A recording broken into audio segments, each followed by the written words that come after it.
بار دیگر درود بھیجے گا محمد و آل محمد.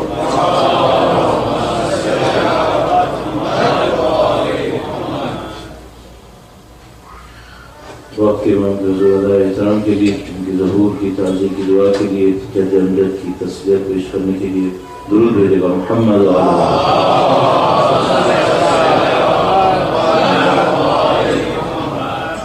فاتحہ.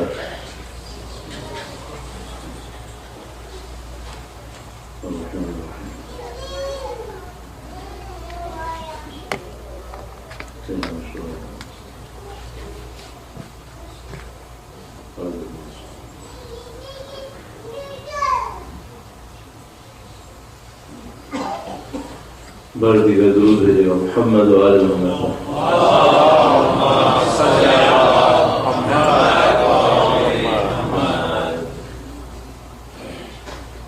اعوذ باللہ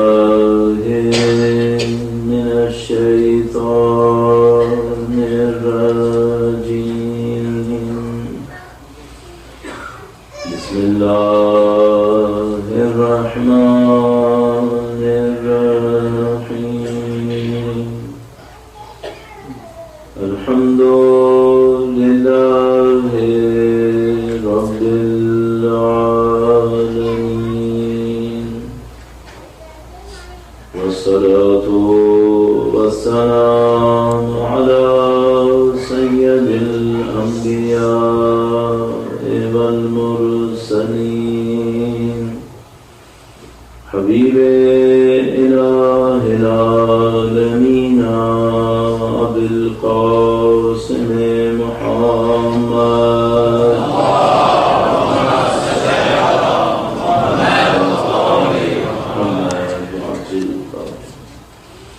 وعلى آلہ الطیبین الطاہرین سیما بقیت اللہ فی الأراضین. قال اللہ تعالی فی کتابہ الکریم بسم اللہ الرحمن الرحیم. ام حسبت ان اصحاب الكهف والرقيم كانوا من آياتنا عجبا. درود بھیجے محمد و آل محمد.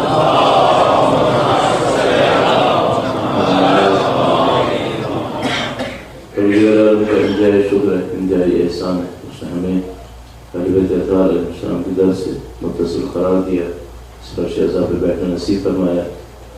اس دعا کے ساتھ کہ انشاءاللہ مرتے دموں تک ہمیں اہل بیت کے بہترین چاہنے والوں میں قرار فرمایا. انشاءاللہ دنیا اور آخرت میں اہل بیت کی ہمراہی نصیب فرمایا. ان کے فرزند کے ظہور کا دن دیکھنا نصیب فرمایا. ان کی نصرت کی راہ میں شہادت نصیب فرمایا. تمام دعاؤں کی قبولیت کے لیے، زائرین شہید الشہداء کی جان و مال کی حفاظت کے لیے، دشمنان دین و اسلام کی نابودی کے لیے درود بھیجے گا محمد و آل محمد.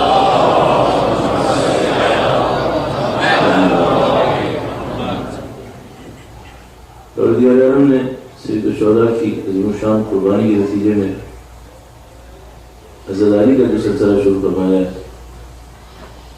جس کو اہل بیت اطہار علیہ السلام نے شہادت کے فوراً بعد سے شروع کیا، اور الحمدللہ اہل بیت کی قربانیوں کے صدقے میں اور ان کی وراثت میں سید الشہداء کی بہن نے ایک ایسا سلسلہ شروع کیا ہے جس میں لا متناہی علم ہے، اس کے فوائد ہیں، اس کے نتائج ہیں. اور میں نے آپ کی خدمت میں عرض کیا کہ جہاں شہادت ایک معجزہ ہے، وہاں عزاداری سید الشہداء کوئی کسی معجزے سے کم نہیں ہے. اور اگر آپ سے اس بات کے اوپر غور کریں کہ اس عزاداری کے نتیجے میں کیا فیوز و برکات ہیں جو جاری ہو رہے ہیں،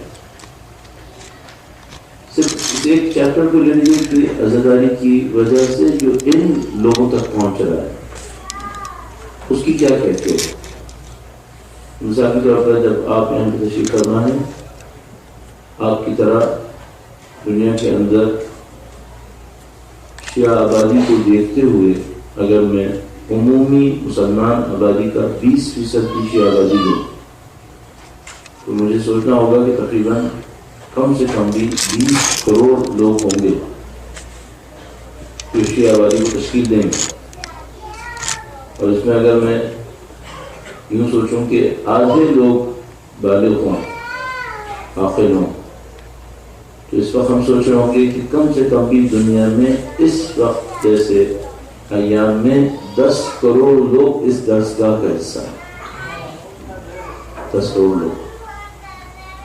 ہم تقریباً گارنٹی سے کہہ سکتے ہیں کہ دنیا میں کسی بھی اور مکتب فکر کے اندر علم کا ایسا سلسلہ کسی کے پاس موجود نہیں ہے جو سید الشہداء کی قربانی کے نتیجے میں ہمیں اور آپ کا حاصل ہے. درود بھیجے گا محمد وعلی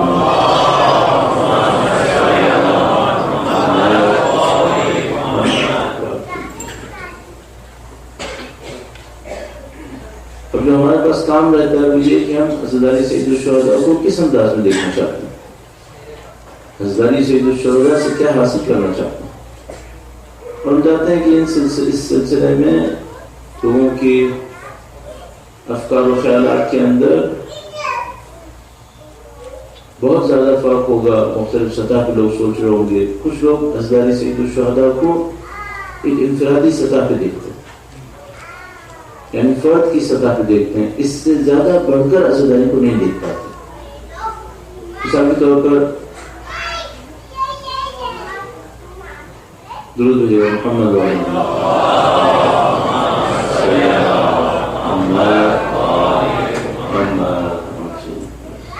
بردی کا درود بھیجے محمد وعلی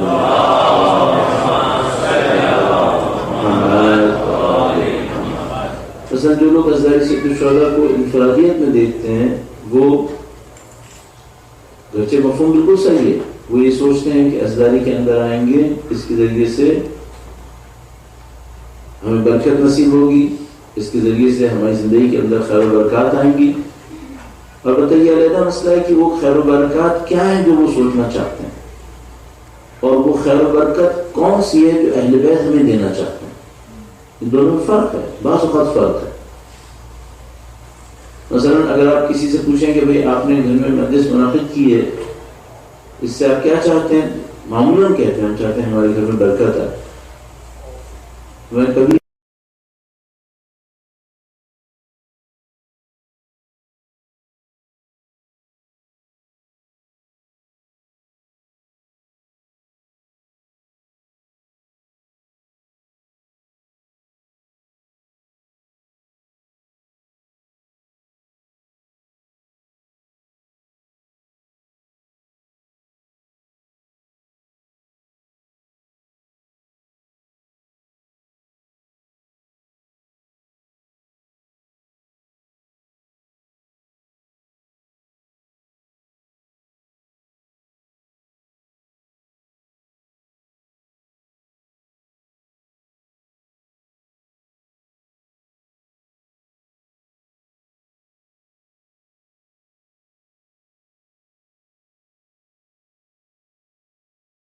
اچھا جو لوگ ہمارے دوست احباب کہتے ہیں ہم جس سے برکت لینا چاہتے ہیں، آیا یہ برکت لینا چاہتے ہیں؟ بہت سارے لوگ میرا اپنے خیال ہے کہ یہ برکت ذہن میں نہیں رکھ رہے. وہ مثال کے طور پر اگر میں بہت نیچے کی بات کروں، مثال کے طور پر کچھ لوگ یہ سوچ رہے ہیں ہم مجلس منعقد کریں گے، اس میں کچھ ہمارا خرچہ ہوگا، اس سے 10 گنا مولا ہمیں دے دیں گے. ہاں یقیناً دے دیں گے، لیکن مولا جب برکت دینا چاہتے تھے تو کیا پیسہ دیتے تھے؟ مولا ہی دیتے تھے. ہاں مولا پیسہ بھی دیتے تھے، لیکن ایک عجیب معاملہ ہے کہ زیادہ تر ان کے دوستوں نے پیسہ ان سے مانگا ہی نہیں.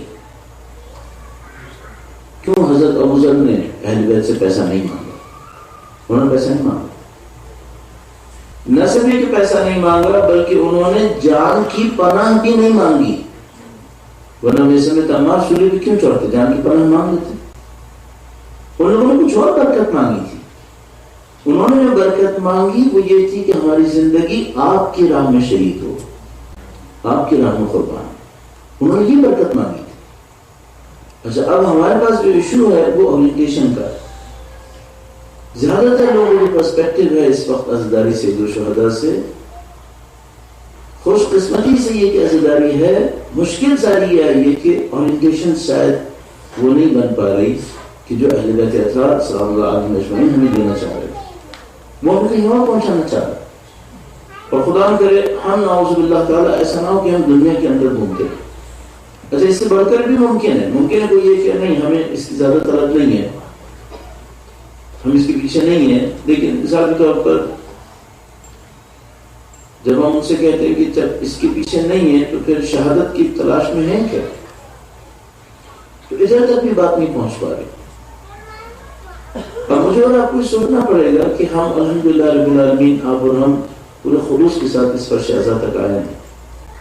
عزاداری سید الشہداء میں برسوں سے شرکت کر رہے ہیں اور انشاءاللہ مرتدموں تک خدا ہمیں اس میں شامل رہنے کی سعادت نصیب کرنا ہے انشاءاللہ. ہدف کیا ہے ہمارا مقصد کیا ہے؟ وہ جو انڈیویجول پرسپیکٹو ہے اس میں سے ایک یہی ہے. اچھا دوسرا یہ ہے کہ ہم یہاں پر آئے ہیں مشہور معروف ہے اور بعض موضوعات ایسے ہیں جن کے اوپر گفتگو کرنا یہاں بھی کافی سخت ہے. دن بہت کم ہوتے ہیں اس اعتبار سے کہ بعض اوقات جو چیز کسی کی ذہن میں اسٹیبلش ہوئی وہ پوری زندگی میں ہوئی، اور ہمارے پاس بہت لمیٹڈ ٹائم ہے جس کے اندر ہمیں بعض اوقات ایسی چیز کا بھی مقابلہ کرنا پڑ جائے گا جو بہت زیادہ اسٹیبلشڈ ہے، ہم پہ زیادہ وقت نہیں ہے اس کو صحیح کرنے کا بھی. تو ایک اور پرسپیکٹو یہ ہو سکتا ہے کہ ہم یہاں پر آئے ہیں اور ہمارے آنے کا جو واحد مقصد ہے واحد پہ میرا اصرار ہے. اگر سائڈ میں ہو یہ مقصد کوئی مشکل نہیں ہے، واحد پہ میرا اصرار ہے. جو ون اینڈ اونلی پرپز ہے وہ یہ ہے کہ میں یہاں پہ آؤں گا، میں نے سارے سال کچھ گناہ کیے، وہ اس گناہ بخش نہیں چاہے ماں باپ. مقصد یہ ہوا کہ میری زندگی میں کچھ گناہ ہوئے ہیں، میں بیوی کے فرش پر آؤں گا، سید الشہداء کے فرش عزا پر آؤں گا، میں ان کے غم میں آنسو آؤں گا، اس کے نتیجے میں میرے گناہ ختم ہو جائیں گے. کیا یہ مقصد غلط ہے؟ ہرگز غلط نہیں. کیا یہ دعوت صحیح ہے کہ گناہ ختم ہو جائیں گے؟ بالکل صحیح دعوت ہے. پھر مشکل کیا ہے؟ مشکل یہ ہے کہ عزاداری اس میں محدود کیوں ہے؟ عزاداری کا مقصد اس سے بلند ہونا چاہیے. عزاداری کو میرے اور آپ کے ذاتی اغراض و مقاصد کے اندر محدود نہیں ہونا چاہیے. عزاداری سید الشہداء ہمارے انفرادی اہداف سے بڑھ کر البتہ انفرادی اہداف بھی دے گی. جب میں عزاداری میں شرکت کروں گا مجھے برکت ملے گی اور اس کے لیے میں بےتاب ہوں. جو ان کی نظر لطف چاہیے، جب میں عزاداری میں شرکت کروں گا وہ میری شفاعت کریں گے جس کا میں محتاج ہوں. ان کی شفاعت کے بغیر میں کہیں نہیں پہنچ پاؤں گا. لیکن میں کہہ رہا ہوں اس میں محدود کیوں ہے؟ اس سے بڑھ کر سوچیں. وہ کیا سوچیں؟ یہ سوچیں کہ عزاداری وہ کرے جو شہادت میں کیا تھا. عزاداری کو شہادت سید الشہداء کے تسلسل میں اس کی کنٹینیویشن میں چلنا چاہیے. جو کام سید الشہداء کی شہادت نے کیا تھا وہ کام اس عزاداری کے ذریعے سے ہونا چاہیے جو میں اور آپ کریں، اور اس عزاداری کے ذریعے سے ہونا چاہیے جو دنیا میں ہمارے فرضیے کے مطابق تقریباً 10 کروڑ افراد اس وقت انجام دے رہے ہیں. وہ اہداف کیا ہیں جو سید الشہداء کی عزاداری سے ہمیں ملنے چاہیے اور وہ کیسے ملیں گے؟ تقریباً یہ وہ موضوع ہے جو ہمارے پاس ہے اس وقت. اس پہ ہم 2 دن سے مقدماتی گفتگو کر رہے ہیں اور ہم اس موضوع کو حاصل کرنا چاہتے ہیں کہ وہ کون سے اہداف ہیں جن کی خاطر سید الشہداء نے قربانی دی ہے، اور ہم اور آپ جو بحمد اللہ رب العالمین دنیا میں حسینی کہلانے کا فخر حاصل کر چکے ہیں. دنیا میں حسینی کہہ رہی ہے، ہمیں حسینی ہونے کے ناطے وہ اہداف حاصل کرنے جو سید الشہداء کی شہادت میں دلوائے تھے، اور وہ ہمیں بھی حاصل کرنے دوسروں تک بھی پہنچانا ہے. درود بھیجیے گا محمد و آل محمد.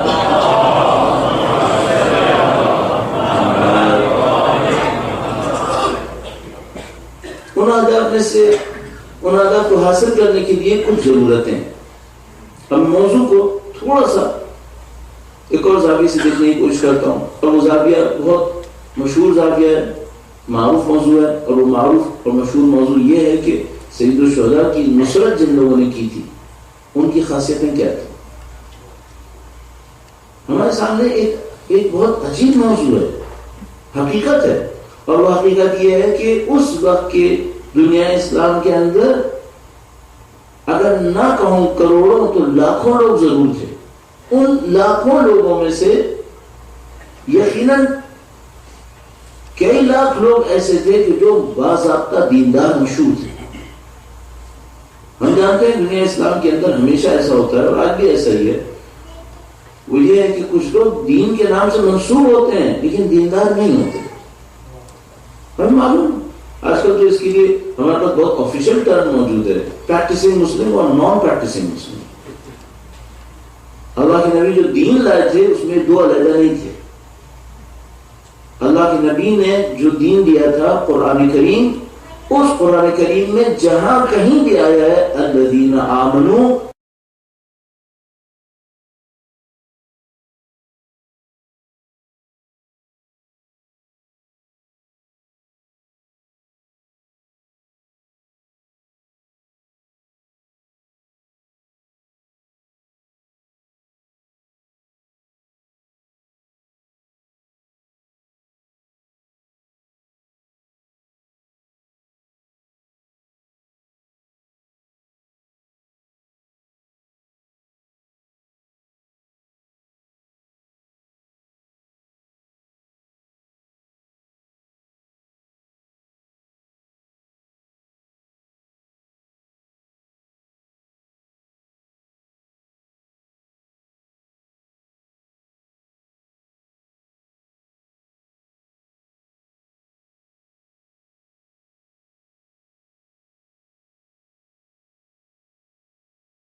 سوال کیجیے گا، اگر آج کربلا ہو تو میں حسینیت کا حصہ ہوں؟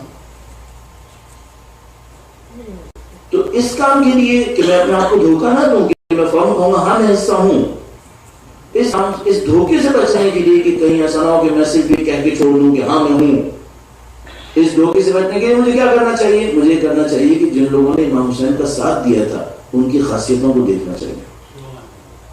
وہ لوگ کیسے لوگ تھے، ان کی کیا کوالٹیز تھی.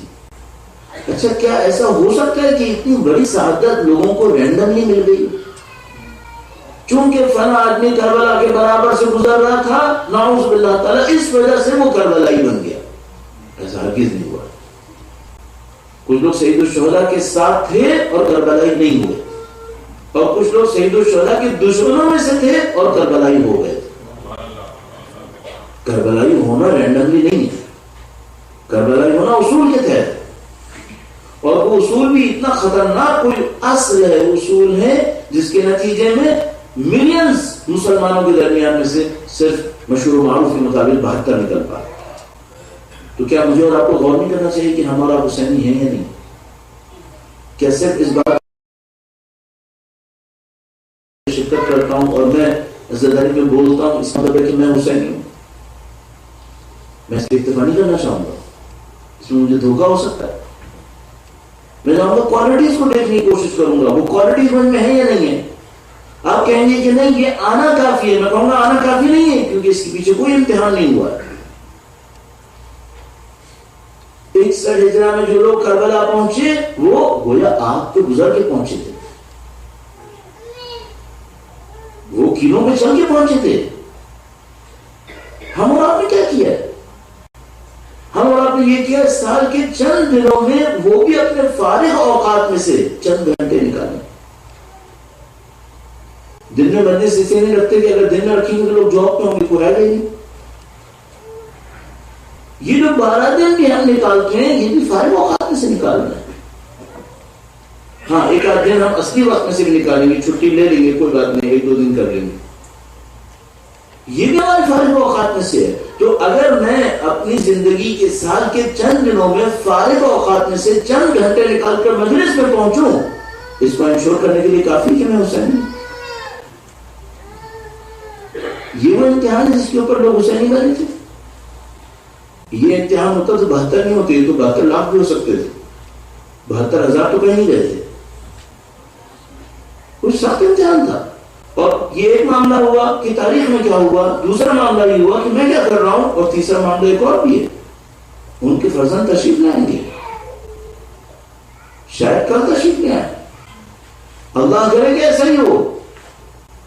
جب وہ تشریف لائیں گے ایک دفعہ پھر کربلا ہوگی، ایک دفعہ پھر حسینی ساتھ ہوں گے، اور ایک دفعہ پھر کچھ لوگ ساتھ چھوڑنے والے ہیں، نعوذ باللہ تعالی. اس امتحان میں کامیابی کی گارنٹی کیا ہے میرے پاس؟ میں آپ کی خدمت میں عرض کروں گا، ممکن آپ جب میری باتیں سن رہا ہوں تو آپ یہ سوچ رہا ہوں کہ کیا اس کو اسی انداز میں دیکھنا چاہیے. میں آپ سے عرض کروں گا ماشاءاللہ آپ لوگ مختلف حوالوں سے ٹیکنالوجی سے مربوط ہیں، مختلف حوالوں سے بالکل ریشنالٹی سے مربوط ہیں، عقل پسندی سے مربوط ہیں. امام کی آمد، امام کے آنے اور ان کا ساتھ دینے کو آپ حقیقت دیکھتے ہیں یا افسانہ دیکھتے ہیں؟ مثلا یہ کہ میں یہاں پر ہوں اور چند دنوں میں مجھے ایز پر شیڈیول پاکستان واپس جانا ہے، یہ حقیقت ہے یا افسانہ ہے؟ حقیقت ہے. میں ٹکٹ بک کرایا ہے، جب مجھے ٹکٹ بک کروانے کا ارادہ ہوا تو یہ سوچ ہوا کہ مجھے جانا ہے. اگر جانا ہے تو کیا میری پلاننگ اور شیڈیول اسی حساب سے بنے ہوئے؟ ہاں بالکل اسی حساب سے بنے ہیں. میں نے فلائٹ کا ٹائم نوٹ کیا ہوا، فلائٹ کا دن نوٹ کیا ہوا، اس سے ایک دن پہلے تک کے شیڈیول لوں گا، اس دن کا شیڈیول نہیں لوں گا تو مجھے جہاز میں بیٹھنا ہے.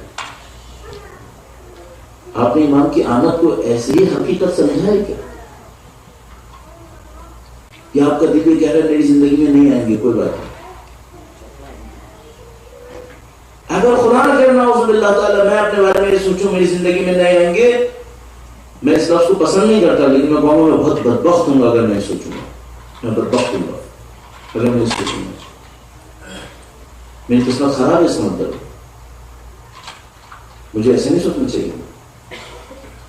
تو مجھے کیسے سوچنا چاہیے؟ روایات کہتی ہیں یہ مت کہو کل آئیں گے، یہ کہو ابھی آئیں گے۔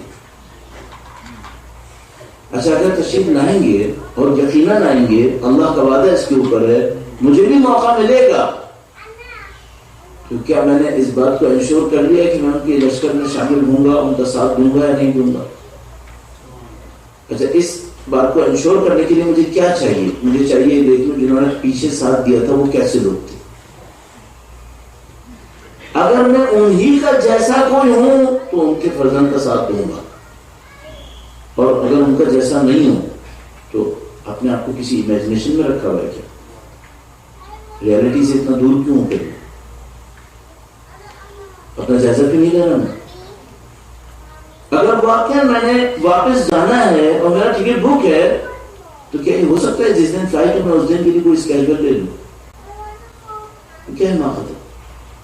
اگر جانا ہے تو اس دن کیوں آپ نے قرآن کیوں لیا ہے؟ تو اگر یہ سوچا ہے کہ امام آئیں گے اور میں نے نصرت کرنی ہے تو تیاری بھی نہیں کی ہے۔ یہ کس نے آپ کو یقین دلایا کہ آپ اور میں ان کا ساتھ دے پائیں گے؟ صرف ایک راستہ ہے۔ پچھلی دفعہ جن لوگوں نے ساتھ دیا تھا ان کی کوالٹیز کو چیک کرنا، وہ کیسے لوگ تھے۔ اگر ہم اور آپ بھی ان کے جیسے ہیں یا کم سے کم ان کے جیسے بننے کی کوشش کر رہے ہیں تو ان کی لطف و کرم سے امید ہے کہ وہ ہمارے نقص کو پورا کر دیں گے۔ لیکن اگر میں کوشش ہی نہیں کر رہا ہوں، یہ میری پلاننگ کا حصہ ہی نہیں ہے، تو کس کچھ فائدہ میں ہوں۔ تو اعزاز محترم مجھے لگتا ہے کہ شاید جس طرح سے ہمیں سوچنا چاہیے تھا اس موضوع کے اوپر کہ امام حسین کے چاہنے والے کون ہیں، کن لوگوں نے ساتھ دیا، ہم نے اس طرح سے نہیں سوچا اس کے اوپر۔ تو آپ کے لیے بہت اچھا موقع ہے، الحمدللہ یہ 10-12 دن آپ عزاداری سید الشہداء میں شرکت کر رہے ہیں۔ اس دوران شرکت کرتے ہوئے آپ جس طرح آپ ساری زندگی کام کرتے ہیں، صبح کو جو کام کرتے ہیں رات کو اس کے بارے میں سوچتے ہیں، پلان کرتے ہیں، تو بہت اچھا موقع ہے، پلان کر لیجیے اس بات کے لیے کہ بھئی یہ جو ہم سید الشہداء کے عزاداری میں شرکت کر رہے ہیں اس کے نتیجے میں ہم ان کے فرزند کا ساتھ دینے کے لیے تیاری کرنی چاہیے، اور میرے جیسے آدمی کی پوری ذمہ داری ہے کہ میں اس تیاری میں آپ کا ساتھ دوں، آپ کو پوائنٹس دوں جس کے نتیجے میں آپ تیاری اپنی اچھی کر سکیں، اور میں اس کام کی پوری کوشش کروں گا انشاءاللہ۔ درود بھیجیے گا محمد علیہ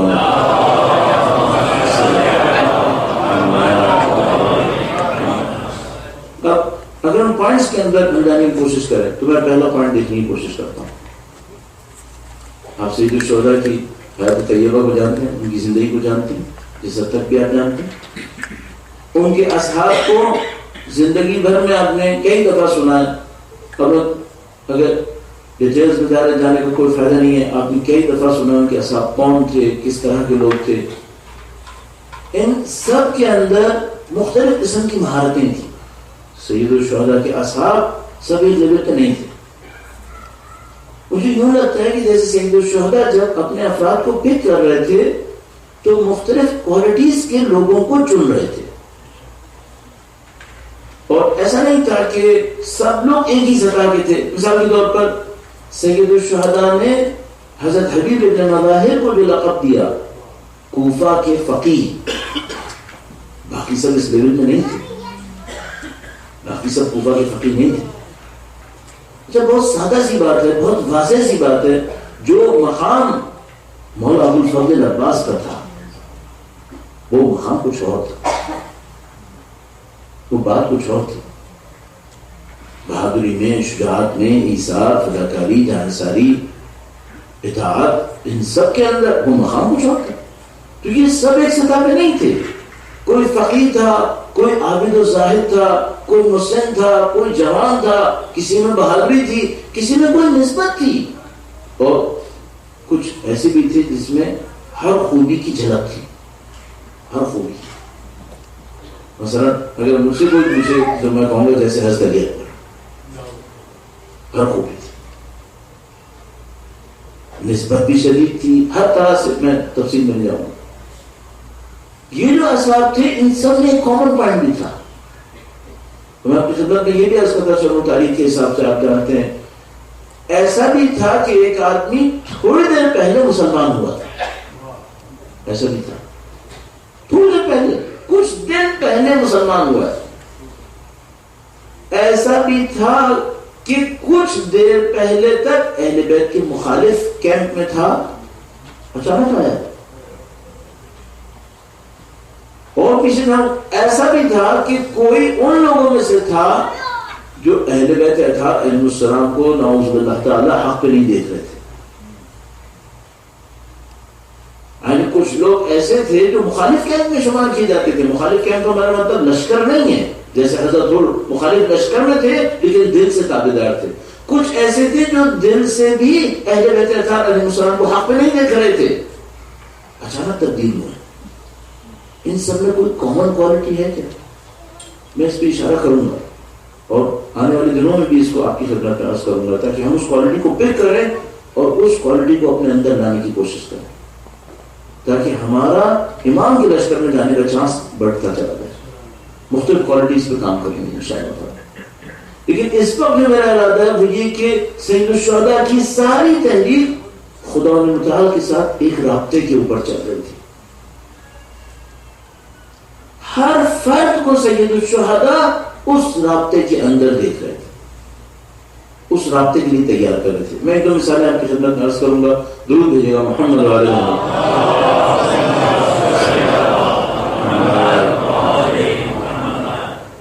مثلا شب عاشور اچانک میرے ذہن میں آ رہا ہے ہمارے پاس درود کے آخر میں ایک اور جملہ بھی ہے وَعَجِّلْ فَرَجَهُمْ. مجھے سمجھ میں نہیں آ رہا کہ اس سینٹر میں عجل فرجہم کیوں نہیں ہے، مجھے ابھی تک سمجھ میں نہیں آیا.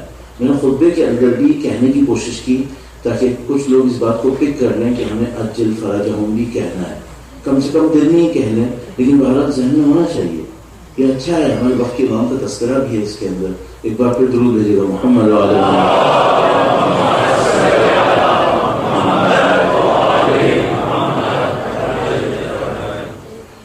اللہ آپ کو خوش رکھے انشاءاللہ. اللہ آپ کو وقت کے امام کے آوان و انصار میں شامل فرمائے. ہم لوگ بعض اوقات جو بلاغت استعمال کرتے ہیں میننگز نہیں جانتے، اور میں اس کی طرف اشارہ کروں گا ابھی اور زیادہ اس کا ان سب کے اندر ایک کامن کوالٹی ہے. یہ لوگ خدا منتظر کے ساتھ ایک رابطے میں نشانی کیا ہے؟ آپ نے یقیناً بچپن سے اب تک شب عاشور کے بیان میں یہ بیان سنا ہوگا کہ اہل بیت کے خیموں سے قرآن کریم پڑھنے کی ایسی آوازیں آ رہی تھیں جیسے چھتوں میں سے آوازیں آتی ہیں. وہ اس طریقے سے قرآن کریم پڑھ رہے تھے.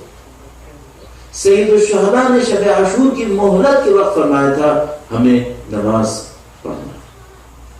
لوگ مشغول تھے عبادت کے.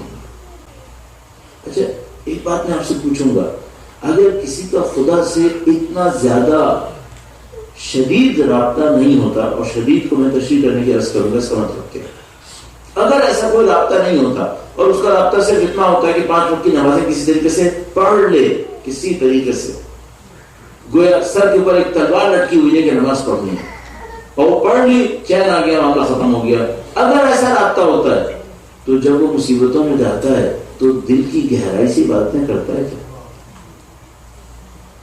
ایسا وہ بھول جاتا ہے، اور اس سے کوئی پوچھتا ہے آج نماز پڑھی تو کہتا ہے اوہ آج کل میں اتنا پریشان تھا کہ میں بھول گیا. اچھا یہ لوگ اتنے عجیب لوگ ہیں، یہ پریشان ہیں تو اور گہرائی سے عبادت کرتے. کیوں ایسا ہے؟ یہ خدا سے رابطہ کس قسم کا رابطہ ہے؟ ہم اور آپ کا بھی ایک رابطہ ہے. ہمارا اور آپ کا ایک رابطہ ہے یہ کہ ہم مثال کے طور پر عبادتوں کو اپنی انجام دیتے ہیں، اور ان عبادتوں کو انجام دینے کے پیچھے میں آپ کو نہیں کہوں گا، صرف میں آپ کو کہوں گا زیادہ تر ہدف یہ ہوتا ہے کہ نہیں کروں گا تو جہنم میں جانا پڑے گا، نہیں کروں گا تو ایسا ہو جائے گا، اور جو بھی میں نے اپنے طور پر سوچا ہوا ہوتا ہے.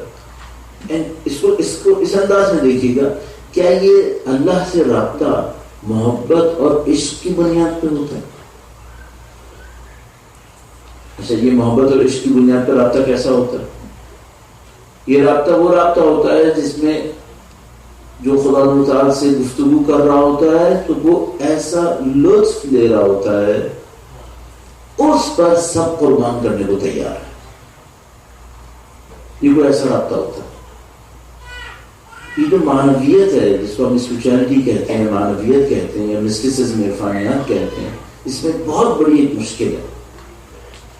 اگر کسی نے نہ چکھا ہو آپ اسے چکھا نہیں سکتے. کسی نے اگر خود ٹیسٹ نہ کیا ہو تو آپ اس کو بتا نہیں سکتے یہ کیا ہوتا ہے. اب مثال کے طور پر ہمارے پاس اہل بیت کے چاہنے والے ایسے لوگ موجود ہیں، ساری رات اللہ کا نام لے کر اس کی محبت میں عبادتیں کرتے ہیں، بہت خوش ہوتے ہیں. اچھا میرے جیسے کے ساتھ کیا ہے، اگر میں 4 رکعت نماز زیادہ پڑھ لوں تو خدا سے کہتا ہوں خدا تو خیال رکھنا میں 4 رکعت زیادہ پڑھی تھی. ہمارے ساتھ یہ ہے، اگر صبح کو ایک نماز زیادہ پڑھ لوں اور دوپہر کو کوئی پرابلم ہو جائے تو خدا سے کہتا ہوں خدا تو صبح زیادہ اوور ٹائم بھی کیا تھا میں نے، یہ کیا ہو گیا. اچھا جب وہ 4 رکعت پڑھتا ہوں زیادہ تو اندر سوچ رہا ہوتا ہوں آج بہت ہو گیا. یہ عشق کے اوپر مبنی ہے، یہ محبت پہ مبنی ہے. یہ یا مولا کے الفاظ میں یا لین دین ہے یا غلامی اور آقائی ہے، اس سے زیادہ نہیں ہے. یہ وہ بات نہیں ہے. اچھا وہ کون سی بات ہوتی ہے؟ وہ بات یہ ہوتی ہے کہ کوئی انسان اللہ کی عبادت کرتا ہے اور اگر اسے کہا جائے نا کہ یہ نہ کرو تو وہ کہتا ہے نہیں یہ نہیں کر سکتا میں. کیوں؟ اس میں مزہ لیتا ہے. میں آپ کو گارنٹی سے عرض کر رہا ہوں جس کو عبادت میں مزہ نہ آتا ہو وہ 3 گھنٹے کیسے عبادت کر سکتا ہے؟ علامہ امینی ایک دفعہ مشہد تشریف لے گئے، ظاہر مجھے یاد آتا ہے علامہ امینی کا نام تھا. علامہ امینی مشہد تشریف لے گئے، وہاں پہ کچھ لوگ جمع ہوئے، ان سے کچھ بات کرنا چاہتے تھے. وہ مشہد گئے، انہوں نے نماز پڑھنا شروع کی، ایک نماز دوسری نماز تیسری نماز پڑھے چلے جا رہے، اور کچھ لوگ بیٹھے تھے جو ان سے بات کرنا چاہ رہے تھے، اور وہ چاہ رہے تھے کہ جب آگا اپنی نمازیں ختم کریں گے تو ہم ان سے گفتگو کریں گے. تو ایک آدمی جو ان کے ساتھ معمول تھا ان کا خیال رکھنے کے لیے، اس نے ایک نماز کے درمیان ان کو ذرا سا سلام کیا اور کہا کہ آپ نماز پڑھتے پڑھتے تھکے نہیں کیا؟ تھوڑا سا بریک. تو انہوں نے ان صاحب سے کہا کہ تم نے کسی مچھلی کو تیرتے ہوئے تھکتے دیکھا ہے؟ تم نے دیکھا کوئی مچھلی تیر کے تھک جائے؟ دیکھا کوئی ایسے؟ اگر ہمیں خدا نے خلق کیا ہے کہ اس کی بندگی کریں، اس کی عبادت سے تھکیں گے کیوں؟ اچھا ہم لوگ نہیں ہیں ایسے، ہوں میں تکلفاً بھی نہیں کہوں گا، ہم لوگ ایسے نہیں ہیں. یہ لوگ تھے ایسے، ان کو نماز میں کوئی عشق آتا، مزہ آتا، عبادتوں میں اللہ کی بندگی میں لطف لیتے تھے اس میں. اچھا اب اس سے نکل جاتے ہیں اس آئیڈیلزم، یہ بہت آئیڈیل ہے، ظاہر کربلا ہماری آئیڈیل ہے. اس آئیڈیل کو دیکھتے ہوئے کوشچن یہ نہیں ہے کہ یہ کیا تھے، کوشچن یہ میں اس طرف کیسے جاؤں. کوشچن یہاں پر میں نے پہلے دن کہا تھا مجھے عمل چاہیے، میں اپنی ذات کے اندر دیکھنا چاہتا ہوں مجھے عمل چاہیے. تو بہت اچھا میں یہ سوچ سکتا ہوں کیا اس 10 دن میں کوئی ایسا کام کر سکتا ہوں کہ ان کے راستے پہ چلنا شروع کر دوں. اچھا اگر میں نے آپ سے بہت بڑی بڑی عبادتیں کہیں، آپ میں سے اکثر لوگ شاید نہ کر پائیں، تو میں کوئی ایسا کام بھی نہیں کہوں گا آپ سے، شاید خود بھی نہ کر سکوں، لیکن میں آپ سے کہوں گا ایک نسخہ میں آپ کی خدمت میں عرض کرنا چاہوں گا کہ اگر آپ اس پہ عمل کرتے ہیں تو کم سے کم اتنا ہوگا کہ آپ کچھ چیزوں کو اور زیادہ اچھے طریقے سے احساس کریں گے. سادہ سے ایک کام کہوں گا، آپ خدا متعال سے اپنی زبان میں گفتگو کرنا شروع کریں. دیکھیے جب میں آپ سے خدا کے بارے میں بات کر رہا ہوں تو خدا کو حاضر سمجھ رہا ہوں یا غائب سمجھ رہا ہوں؟ یعنی ہمیں یوں لگ رہا ہے جیسے ہم یہاں پہ خدا کے بارے میں بات کر رہے ہیں اور خدا کہیں اور ہے. اس کو غائب سے نکال کے حاضر کرنا اپنے دماغ کے اندر، اس تو حاضر ہے ہی، ہم غائب ہیں. وہ تو غائب نہیں ہو سکتا، وہ تو حاضر ہے. آپ اور میں صرف اتنا کر لیں اپنے دماغ سے جو غائب خدا سوچا ہے اس کو اس کی صحیح جگہ پہ رکھیں. وہ غائب نہیں ہے، وہ حاضر ہے. اچھا اگر حاضر ہے تو ابھی جب میں آپ سے گفتگو کر رہا ہوں خدا کے بارے میں تھوڑا سا سوچیے گا کہ خدا حاضر ہے. جب آپ باہر جائیں گے، میں اور آپ باہر جائیں گے تو وہ ایسے ہی حاضر سوچ پائیں گے، یہ پھر غائب ہو جائے گا. ایک اور مشکل بھی ہے، اب ہم اس جگہ پہ پہنچ گئے ہیں کہ خدا نہ کرے نعوذ باللہ ہماری نمازوں میں بھی غائب رہتا ہے، اس میں بھی حاضر نہیں ہو پاتا. تو عزیزان محترم یہ بہت بری جگہ ہے. پھر میں آپ کو گارنٹی سے عرض کر رہا ہوں یہ بہت بری جگہ ہے اگر ایسا ہے، اور کافی حد تک ایسا ہی ہے. تو اچھی جگہ نہیں ہے یہ حسینی بننے کے لیے اچھا کام نہیں ہوا. اگر آپ کو اور مجھے حسینی بننا ہے، سید الشہداء کے سفرا میں جانا ہے، پھر ایک کام کرنا ہے، تو خدا کو غائب سے نکال کے حاضر کریں، اس سے گفتگو کریں.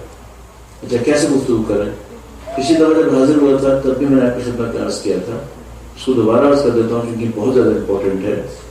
کوئی ایسا سجدہ کر لیں، سجدے میں جا کر خدا سے اپنی زبان میں کلام کریں، اپنی زبان میں بات کریں. میں بہت ڈیٹیلز میں نہیں جاؤں گا، آپ مجھ سے کہہ سکتے ہیں کیا بات کرو، کوئی بھی بات کریں. آپ پہلی بات یہی کہہ سکتے ہیں، خدا میں زندگی میں پہلی دفعہ تجھ سے بات کرنے آیا. آپ یہیں سے شروع کر سکتے ہیں. آپ خدا سے یہی کہہ سکتے ہیں، خدا میں تجھ سے بات کرنے آیا ہوں تاکہ میں تجھے غائب کی جگہ حاضر سمجھوں. یعنی میں آپ کی خدمت میں عرض کرنا چاہ رہا ہوں سادہ ترین گفتگو سے شروع کریں. مجھے ایک بات کا یقین ہے، جو آدمی ہر روز صرف چند منٹ خدا سے بات کرتا ہو وہ خدا کی نافرمانی کرنے میں تھوڑا سا جھجکے گا، تھوڑا سا سوچے گا کہ ابھی مجھے اس خدا سے بات کرنی ہے، میں اسی خدا کی نافرمانی بھی کر رہا ہوں. یہ اتنی آسانی سے نافرمانی نہیں کرے گا. آپ خدا سے بات کرنا شروع کریں. آپ تصور فرمائیے اہل بیت سلام اللہ علیہ اجمعین کی زندگی میں جو ایک بات آپ جگہ جگہ دیکھیں گے، بار بار دیکھیں گے، اور آپ نے زندگی بھر سید الشہداء کے کلام کو سنا ہے، بار بار خدا سے خطاب کرتے تھے، اے خدا. آپ دعائیں کو میں دیکھ لیجیے، آپ مختلف دعائیں دیکھ لیجیے، جگہ جگہ آپ دیکھیں گے خدا سے خطاب کر رہے ہیں. یہ ان کی زندگی کا حصہ ہے. سید الشہداء کے کتنے کلمات موجود ہیں عاشور کے سلسلے میں، عاشور سے پہلے، جس میں سید الشہداء نے خدا متعال کو براہ راست بار بار خطاب کیا. حتی جو آخری جملات ارشاد فرمائے رضن بقضائک، خطاب ہے اس کے اندر، تیری رضا پہ راضی ہوا خدایا، تیری رضا نہیں کہا اس کی رضا پر، نہیں تیری رضا پر. سید الشہداء براہ راست خطاب کرتے تھے بار بار خدا متعال سے. وہی چیپٹر ہمیں دینا چاہتے ہیں. اہل بیت سلام اللہ علیہ اجمعین اپنی دعاؤں کے ذریعے سے یہ چیپٹر ہمیں دینا چاہتے ہیں. تم خدا سے خطاب کرنا سیکھو. اچھا ہمارے ساتھ مشکل یہ ہے، ہم وہ عربی کی دعائیں پڑھ لیتے ہیں، خطاب پھر بھی نہیں ہوتا کیونکہ ہمیں سمجھ بھی نہیں آیا اس میں ہے کیا. مشکل کا یہ عالم ہے کہ ہم نماز میں ہر روز کہہ رہے ہوتے ہیں ایاک نعبد، تب بھی خطاب نہیں کرتے. لیکن کچھ جملات قرآن نماز کے اندر ایسے ہیں جو غائب پر ہیں. سمع اللہ لمن حمیدہ، اللہ اس کی سنتا ہے جو اس کی حمد کرتا ہے، غائب کے اوپر. بحول اللہ وقوتہ اقوم واقعد، اللہ کی دی ہوئی طاقت اور قدرت سے کھڑا ہوتا ہوں اور بیٹھتا ہوں. یہ غائب کے اوپر ہے. کچھ جگہوں کے اوپر حاضر پر ہے، کچھ جگہوں کے اوپر حاضر پر ہے، اس کو بھی ہم نے درک نہیں کیا. تو اعزان محترم، لب لباب کیا ہے؟ خدا متعال کے ساتھ ایک رشتہ اور اس رشتے کی ایک عملی صورت. اچھا ایک اور بات اس کے ساتھ ہی عرض کرتا چلوں، آپ یہاں بھی تشریف لا رہے ہیں، جس محبت سے آپ آ رہے ہیں شاید میں دور دور سے احساس کر سکتا ہوں اسے. میرے بھی پہلا ساتھ نہیں ہے، مجھے بھی بچپن سے سید الشہداء کے ازداری میں شرکت کرتے ہوئے مدتوں گزر رہی، اور آپ کو بھی اسی طریقے سے. جس محبت کے ساتھ آپ آ رہے ہیں، اس محبت کے صدقے میں عمل کی طرف ضرور توجہ دیتے رہے. ایسا نہ آپ کے آنے کا فائدہ کم رہے. اگر میں آپ کی خدمت میں کوئی چیز عرض کر رہا ہوں اور میرا 30-32 سال کا دینی طالب علم ہونے کا سابقہ ہے، تو اپنے تجربے سے کچھ چیزوں کو آپ کے لیے مفید سمجھ کے عرض کر رہا ہوں. اور میں آپ کو گارنٹی سے عرض کر سکتا ہوں، اس ممبر پہ بیٹھ کے عرض کر رہا ہوں کہ جن لوگوں نے ان باتوں پہ عمل کیا ہے ان میں سے بہت سارے لوگوں نے کامیابیوں کو حاصل کیا. تو میں آپ سے جو درخواست کروں گا، سید الشہداء کے نام پہ جو درخواست کروں گا، عزیزان محترم، ایسا نہ ہو کہ آپ صرف سن کے گھر واپس چلے جائیے، آپ جا کے کرنے کی بھی کوشش کیجیے گا۔ تو ایسا نہ ہو کہ میں آپ کی خدمت میں عرض کرتا رہا ہوں اور آپ صرف سن لیں، شاید میری بات کے اوپر آپ کو اچھی لگے، تعریف بھی کر دیں اپنے دل کے اندر، شاید آپ میری دعا کر لیں، اور شاید آپ کو اچھی نہ لگے، آپ کچھ اور کہیں، لیکن میں آپ سے عرض کروں گا عمل ضرور کریں، عمل ضرور کریں۔ مجھے ایک بات پتا ہے، خدا نمزال موقع ہمیشہ نہیں دیتا۔ آپ نے اور میں نے، یقیناً میں آپ سے عرض کر رہا ہوں، آپ نے اور میں نے اپنی آنکھوں سے ایسے لوگوں کو دیکھا ہے جو ایک زمانے میں بہت دیندار تھے، دوسرے وقت میں دین سے باہر تھے۔ ہم اور آپ نے اپنی آنکھوں سے بہت دیکھے ہیں، خود دیندار تھے، ان کی اولاد بالکل دیندار نہیں رہی، ہم نے اپنی آنکھوں سے دیکھی ہیں چیزیں۔ اگر میں اولاد کی موضوع کو ڈسکس نہیں کروں، ایک وجہ کفران نعمت ہے، ایک وجہ کفران نعمت ہے۔ کفران نعمت کیا ہے؟ ایک نعمت سامنے آئی ہے، قدر نہیں کی۔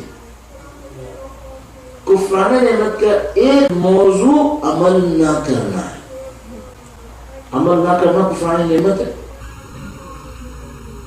میں آپ کی خدمت پہ اصرار کر چکا ہوں، اس سے زیادہ اصرار نہیں کروں گا کہ اعزان محترم ان باتوں کو عمل میں لانے کی کوشش کیجیے گا۔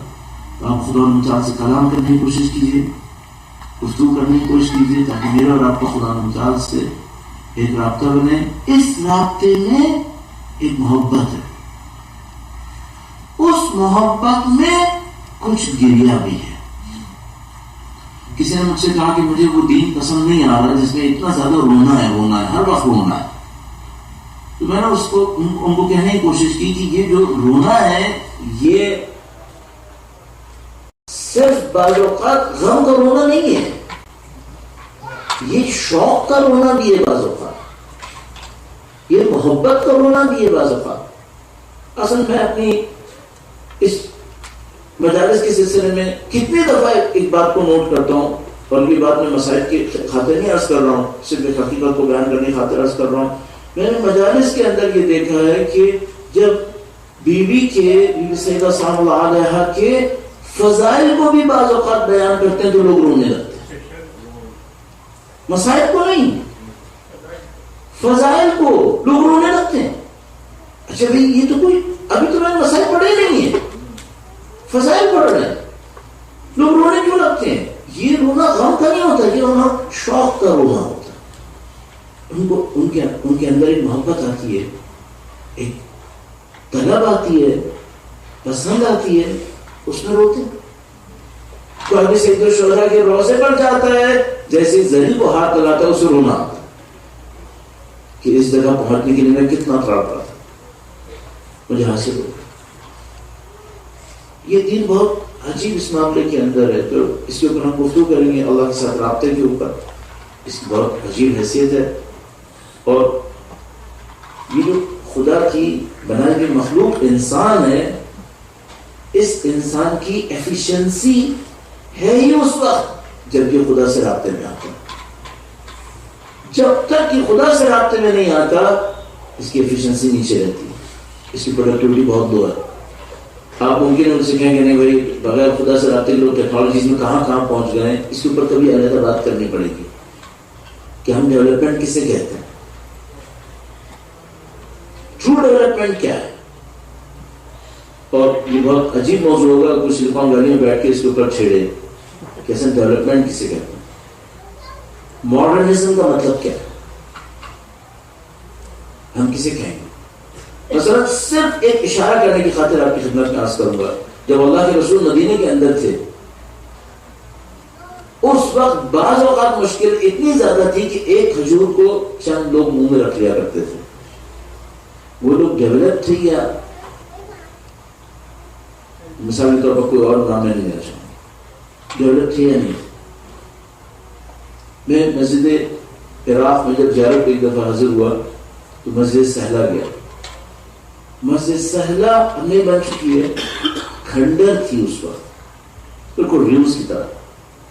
اس مسجد کو میں نے دیکھا، اور اس مسجد کو دیکھ کر اچانک میرے دل کے اوپر ایک عجیب خیال آیا میں نے کہا یہ وہ مسجد ہے جس کے لیے مشہور ہے کہ تمام انبیاء نے یہاں نماز پڑھی. بلڈنگ کے حساب سے کس حالت میں ہے؟ کھنڈر ہے. بلڈنگ کے حساب سے اس کی کیا ویلیو ہے؟ نہیں. اور یہ اللہ کی پسندیدہ مقامات میں سے ایک مقام ہے. ہم لوگ کسی اور آنکھ سے چیزوں کو دیکھتے ہیں. ہم ٹیکنالوجی کی کیا مخالف ہیں؟ کون بیوقوف ہوگا؟ ماڈرنائزنگ کے مخالف ہیں، ڈیولپمنٹ کے مخالف ہیں؟ نہیں، سے مخالف نہیں ہے، لیکن ہم چاہتے ہیں اس کے ٹرو سینس کو ہمیں فیل کرنا چاہیے. ٹرو ڈیولپمنٹ کہاں پر ہے اس کو بھی حاصل ہونا چاہیے. ایسا مطلب الحمدللہ رب العالمین سید الشہداء کے صدقے میں الحمدللہ آپ اور میں اس فخر کو حاصل کر اس فرش عزا پر بیٹھنے کا اور ان کی ذات سے تھوڑی دیر کے لیے اپنے آپ کو اٹیچ کرنے. یہ جو مسائل ہیں یہ بہت عجیب ہیں. یہ جب میں اور آپ مسائل سن رہے ہوتے ہیں، آپ ہم سب نے اس بات کو تجربہ کیا ہوا، تو تھوڑی دیر کے لیے ہمارے دل بہت زیادہ، ہم لوگ اردو میں کہیں گے نرم ہو جاتے ہیں. بہت زیادہ ٹیکنیکل اردو میں کہتے ہیں دل پسیج جاتے ہیں، نرم ہو جاتے ہیں.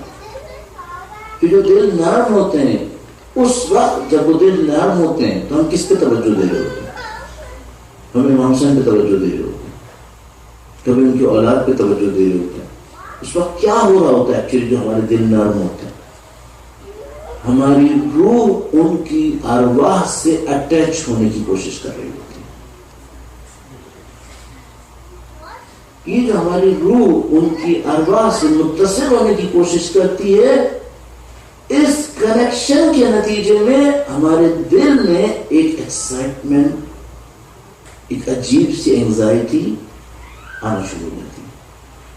تھوڑی دیر کے لیے ہم لوگ اپنے آپ کو بھلا دیتے ہیں، چند سیکنڈز کے لیے. میں 10 منٹ کی خالی مسائل کی طرف توجہ دوں گا. اس میں چند سیکنڈ ایسے آئیں گے جس میں میں اور آپ شاید اپنے آپ کو بھلا دیں گے. وہ لمحے بہت قیمتی ہیں. اس وقت ہمارا کوئی اسپریچول کنیکشن گویا سید الشہداء سے بن رہا ہوتا ہے. بہت قیمتی لمحے. خدا کا لطف و کرم ہے، اس نے ہمیں یہ نصیب کیا ہوا. دوسری قومیں اس سے محروم ہیں. میں قسم کھانا اچھا نہیں سمجھتا، لیکن اس معاملے پہ قسم کھا سکتا ہوں کہ یہ نعمتوں میں سے خدا کی ایک نعمت ہے. اس نے ہماری ارواح کو امام حسین کی جیسی ارواح سے متصل ہونے کا ایک چانس دیا ہوا. اور یہ مسائل یہ کام کر رہے ہوتے ہیں ہمارے. اور الحمدللہ رب العالمین ہم لوگوں کی ہمارے دل میں، ہمارے ذہن میں روح سے ہٹ کر بھی اتنے اٹیچمنٹس امام حسین کے ساتھ ہیں، ان کی اولاد کے ساتھ ہیں، کہ بعض اوقات صرف اشارے دینے پر ہمارا ذہن ان کے مسائل کی طرف جانا شروع کر دیتا ہے. میں نے اس کو کئی دفعہ اپنے لیے آزمانے کی کوشش کی ہے. تھوڑی سی دیر توجہ کی ضرورت ہوتی ہے. بس مثال کے طور پر تھوڑا سا توجہ دیجیے گا. اگر میں آپ سے کہتا ہوں کوئی پیاسا شخص، آپ ایک ماحول کے اندر بیٹھے ہوتے ہیں اور میں آپ سے کہتا ہوں کوئی پیاسا شخص. اچھا، میں نے ڈیفائن نہیں کیا کون پیاسا ہے، لیکن میں نہیں بھی کہوں تو آپ کا ذہن کربلا کی طرف جانا شروع ہو جائے گا. اچھا، اس وجہ سے نہیں کہ آپ امام بارگاہ کے اندر بیٹھے ہوئے. میں نے روڈس میں بھی تجربہ کیا. اہل بیت کے چاہنے والے کسی سے پوچھو کیا کسی کو پیاسا رکھو گے، روڈ پہ بھی کھڑا ہوگا نا، کہ اگر نہیں بھائی ہم امام حسین کے ماننے والے، ہم پیاسا نہیں رکھ سکتے کسی کو، پانی ضرور دیں گے. سید الشہداء نے ہمیں کچھ چیزیں سکھائی ہیں. اس کو میں کہتا ہوں ہمارے اندر کربلا کی ایک ثقافت بن گئی ہے. ہمارے اندر کربلا کی ایک ثقافت بنی ہے، اور یہ ثقافت ایسی ہے کہ یہ زبانوں اور ملکوں کو کراس کر گئی ہے. لہذا اگر میں آپ سے کہتا ہوں کوئی پیاسا آپ کو کچھ سمجھ میں آتا ہے. اگر میں کہتا ہوں آپ سے یتیم بچی، آپ کو کچھ سمجھ میں آنے لگتا ہے. اگر بہت اشارے عجیب ہو گئے ہیں آپ، یعنی اگر میں آپ سے کہتا ہوں بھائی کی نشانی، آپ کی فون ذہن میں کچھ آنا شروع ہو جاتا ہے. اور بعض مفاہیم اور بھی زیادہ شدید ہیں. اگر میں آپ سے کہتا ہوں بے چادر کی کچھ خواتین، آپ کی ذہن میں آتا ہے. اور ایسے یہی جملات اگر میں بڑھاتا چلا جاؤں اور میں آپ سے کہوں 6 ماہ کا ایک شیرخواہ ہے، آپ احساس کرتے ہیں. اگر میں آپ سے کہوں جس پر بچوں کی آس ہے، کچھ نہیں ہے، مجھے صرف یہ کہنا پڑے گا خیموں کا ساقہ،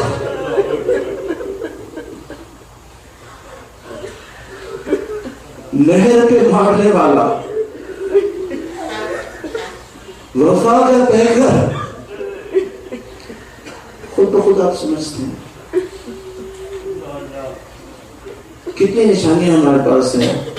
اگر میں آپ سے کہتا ہوں بازاروں میں خطبہ دینے والی خاتون، ایسے یہ اہل بیت اطہار علیہ السلام کے عشق کی نشانیاں ہیں جو میرے اور آپ کے اندر ہیں. آج کے دن سید الشہداء کربلا کی زمین پر آ گئے. سید الشہداء کربلا کی زمین پہ تشریف لائے ہیں، گویا قربانیوں کے لیے اب معرکہ شروع ہو گیا. اچھا، ہر ایک کو اپنا کردار بھی پتا ہے، یہاں پر پہلے دن سے معلوم ہے. اور ہم جیسے جیسے مسائل میں پڑھتے جائیں گے ان کی طرف توجہ دیتے چلے جائیں گے. کس طریقے سے ایک ایک کو پتا ہے میں نے کیا کردار انجام دینا. اور بعض اوقات میں سوچتا ہوں جب امام حسین رجب کے مہینے میں کربلا سے چلے تھے تو کسی نے دیکھا بھی نہیں ہوگا کہ 2 مہینے کا بچہ کیوں جا رہا ہے. لیکن امام حسین کو پتا ہے کہ میرے اس فرزند نے کون سا معرکہ طے کرنا. کربلا کی زمین تیار ہو رہی ہے. گویا زمین بھی پہچانتی ہے، یہ مجاہد بھی پہچانتے ہیں، یہ سب جنگ کے لیے تیار ہیں. اور کس کے لیے تیار ہیں؟ یہ امام حسین کے لیے تیار ہیں. امام حسین جو نواصل رسول ہے، وہ امام حسین جو اپنے ایک ایک ماننے والے کا خیال کرنے والے ہیں. کل میں نے مسائل میں آپ کی خدمت میں عرض کیا. ایسا محترم، آپ جانتے ہیں کہ 2 کروڑ سے زیادہ لوگ چہلم کے دن سید الشہداء کے روزے کے اطراف میں موجود ہوتے ہیں. پتہ نہیں کتنے لوگ ہمیں یہ بتاتے ہیں آ کر، کہتے ہیں مولانا عجیب ہو گیا ہمارے ساتھ. ہم نے پوچھا کیا ہو گیا؟ کہا ہم نے اپنی بچی سے کہا کہ بیٹا یہ جو کربلا کا راستہ ہے نا، آپ اس پہ جو مانگیں گے آپ کو مل جائے گا. اس بچی نے کہا میں جو مانگوں مجھے مل جائے گا. باپ نے کہا ہاں جو مانگوں مل جائے گا. بچی ایسی چیز مانگ بیٹھتی ہے جو بچے ہی مانگ سکتے ہیں. اور باپ بیچارہ پریشان ہو جاتا ہے، کہتا ہے دیکھو بیٹا میں نے کہا تھا کوئی بھی چیز مانگو لیکن اس طرح کی چیز تو مت مانگو. اللہ شاہد ہے، وہ کہتا ہے مولانا میں حیران رہ گیا، تھوڑی دیر میں ایک آدمی کھڑا ہوا بولے گی دینے. دیکھیے آ گیا. اتنا امام حسین اپنے ظاہر کا خیال رکھنے والے ہیں. آپ تو یہاں پہ تشریف لائے ہیں نا، آپ نے انہوں نے تو خیر کوئی مشکل برداشت نہیں کی، میرے جیسے آدمی کیا مشکل برداشت کی.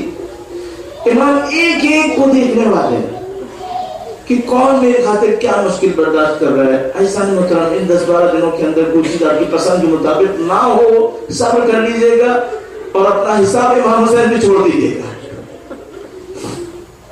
کوئی بھی مشکل آ رہی ہو آپ تھوڑی دیر کے لیے صبر کر لیجیے گا اور اپنا امام حسین کے اوپر حساب چھوڑ دیجیے گا کہ مولا آپ کی خاطر میں خاموش رہوں گا، بالکل خاموش رہوں گا، میں کوئی اعتراض نہیں کروں گا.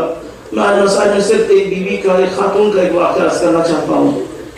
اور ہمارے دوست اسلام آباد میں ہوتے ہیں جانے والے مقصد آدم حسین، وہ اسلام آباد میں ہوتے ہیں. انہوں نے مجھے سنایا کہ میں عراق میں تھا، کافی پہلے کی بات ہے، تقریباً 20 سال صدام حسین کے دور میں. کہنے میں عراق کے اندر تھا، میں زیارت کرنے کے لیے کربلا جاتا تھا. کہتے ہیں کہ میں کربلا کی زیارت کر کے ظہر کے وقت باہر آ رہا تھا تو ایک خاتون کو میں نے دیکھا، بہت بوڑھی. اور وہ بھی پاکستان سے تھیں. تو انہوں نے دیکھا کہ پاکستانی ہیں، باہر آتے ہوئے ان سے کہنے لگے کیا تم اہل پنجاب تھے؟ پنجابی زبان میں ان سے کہا کہ کیا میرے لیے خط لکھ دو گے؟ یہ جو صاحب تھے یہ پاکستان کی ایمبیسی کے اندر ایک اچھی پوسٹ پہ تھے، میں نام نہیں لینا چاہ رہا ہوں، لیکن ان کے اندر اچھی بات یہ تھی کہ انہوں نے اپنی پوسٹ کا خیال نہیں کیا. انہوں نے صرف یہ دیکھا کہ ایک ظاہر مجھ سے کچھ کہہ رہی ہے. انہوں نے کہا کہ میرے پاس اس وقت پین پینسل کاغذ کچھ بھی نہیں ہے، اگر آپ کل دوبارہ تشریف لائیں تو میں پین اور پینسل کاغذ سب لے کر آؤں گا اور جو خط آپ کہہ رہے ہیں میں لکھ دوں گا. اس نے کہا ٹھیک ہے. کہتے میں اگلے دن تیاری کے ساتھ گیا تو خاتون دوبارہ مجھے ملی اور انہوں نے مجھ سے کہا کہ میرے لیے خط لکھ دیں. میں نے خط لکھ دیا. کہنے کہ انہوں نے مختلف چیزیں لکھوائی، میں نے لکھ دی اور ان کی باتوں سے ہی پتہ چلا کہ یہ خاتون کافی وقت سے یہاں پر ہے، کئی سالوں سے. تو انہوں نے خط کو لفافے میں ڈالنے کے بعد ان کے حوالے کیا، ایڈریس وغیرہ لکھ کر. اس کے بعد ان سے پوچھا کہ مجھے خط سے اندازہ ہوا کہ اب کافی عرصے سے یہاں پر ہیں. ان خاتون نے بتایا کہ ہاں کافی وقت ہو گیا اور جو مدت بتائی وہ 20 سال سے زیادہ تھی. اب وہ میرے ذہن میں بھی نہیں ہے، 20 سال سے زیادہ. انہوں نے کہا حیرانگی کی بات ہے، آپ پاکستان سے آئے اور آپ یہاں پہ 20 سال سے زیادہ ہو گیا زیارت پر ہیں، تو آپ کے ساتھ کون؟ تو بوڑھی خاتون نے بتایا کہ میرے ساتھ کوئی نہیں ہے. میں نے کہا آپ کا کوئی بھائی کوئی مرد آپ کے ساتھ ہونا چاہیے شاید. انہوں نے کہا نہیں میرے ساتھ کوئی نہیں ہے. انہوں نے کہا کہ آپ کے ساتھ کوئی مرد بھی نہیں تو آپ زندگی کیسے گزارتی ہیں؟ آپ کہاں سوتی ہیں؟ تو انہوں نے کہا کہ میں اسی زیارتگاہ میں ہی سوتی ہوں، روزے میں. یہ جو دروازے بند کرنے والے مجھے جانتے ہیں، پہلے زمانے میں دروازے بند ہو جایا کرتے تھے رات کے وقت. پہلے جب دروازے بند کرنے لگتے ہیں تو مجھے جانتے ہیں، مجھے سونے دیتے ہیں. یہاں سو جاتی ہوں، جب صبح وہ دروازہ کھولتے ہیں میں جاتی ہوں اور اس کے بعد پھر دوبارہ سے آتی ہوں اور سو جاتی ہوں. 20 سال سے ایسے کیا، 20 سال سے زیادہ. تو کہنے کہ میں شاید مجھے نہیں پوچھنا چاہیے تھا، لیکن میں نے ان سے پوچھا کہ کیا آپ کچھ کماتی ہیں؟ انہوں نے کہا نہیں میں نہیں کما سکتی، مجھے طاقت بھی نہیں ہے. تو انہوں نے آخری سوال کیا کہ آپ بھی کھاتی پیتی کہاں سے ہیں؟ رہنے کا تو آپ نے بتا دیا، لیکن ظاہر انسان کو کھانا پینا تو کرنا ہے. تو کہیں بوڑھی خاتون نے بہت عجیب جواب دیا. مجھے یہ بات سنے ہوئے 10 سال سے زیادہ ہو رہا ہے اور میں اس کو بہت دفعہ مسائل میں کہتا ہوں. میں جملہ آپ کی خدمت میں عرض کروں گا اور اس پہ مسائل کا اختتام کروں گا. آپ اس جملے کو تھوڑی دیر کے لیے سوچیے گا اور کبھی ممکن ہو تو کبھی کسی تنہائی میں بیٹھ کر اس کو دوبارہ سوچیے گا. جب مجھ سے پوچھا کہ بیوی آپ کہاں سے کھاتی پیتی ہیں، آپ کو کوئی مرد بھی نہیں ہے آپ کے ساتھ، کہیں گے جیسے ہی میں نے یہ کہا تو اس خاتون نے مجھ سے کہا کہ بیٹا یہ یہاں پہ بھوکا پیاسا مر گیا ہے، اب کسی کو بھوکا پیاسا مرنے نہیں دیتا. یہ جو امام حسین ہے یہ یہاں پہ آیا ہے، اس کا قاسم بھی مرا، اس کا اکبر بھی مرا، صرف قاسم اکبر نہیں مرا، اس کا علی اصغر بھی مرا، اور یہ سب بھوکے پیاسے مرے. یہ خود بھی بھوکا پیاسا مرا، اور جب یہ سب بھوکے پیاسے مر گئے تو انہوں نے ایک عہد کیا ہے کہ جو ہمارے لیے بڑھے گا ہم اس کو بھوکا پیاسا نہیں ہونے دیں. میں کہوں گا مولا آپ کی شان ہے، آپ کریم امام ہیں ہمارے. اور میں آخری طلب جو کروں گا مولا کاش ایسا ہو جائے ہماری زندگی آپ کے کام آ سکے. لعنة الله على القوم الظالمين وسيعلم الذين ظلموا أي منقلب ينقلبون ما كانوا يحسنون.